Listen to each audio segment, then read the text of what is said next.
ఎక్కడ చూసినా ఇదే చూస్తున్నాం. కలహాలు, మత్సరం, ఈ లోకంలో అవి ముమ్మరంగా జరుగుతున్నాయి.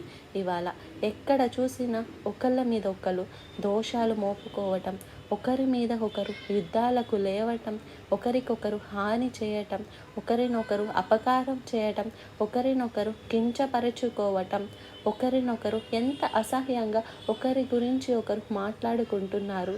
మానవుడు ఎంత నీచ స్థితికి దిగజారిపోతున్నాడో అని తెలుస్తుంది. మునుపు మర్యాద ఇచ్చేవాడు ఎదురు వారికి, ఇప్పుడు మర్యాద ఇచ్చేవాళ్ళు కనబడట్లేదు. తల్లిదండ్రులకు మర్యాద ఇవ్వరు, భర్తకు మర్యాద ఇవ్వరు, భార్యను మర్యాద ఇవ్వాలమ్మా. గొడవ పెట్టుకుంటారంట ఆడోళ్ళు. నీకు మాత్రం గారు అనాలా? నాగేశ్వరరావు గారు అనాలి, మార్తమ్మ గారు అనరా? మార్తమ్మ అంటారేంటండి? పాస్టర్ గారు అంటున్నారు, మరి పాస్టరమ్మ గారిని ఏమనాలి?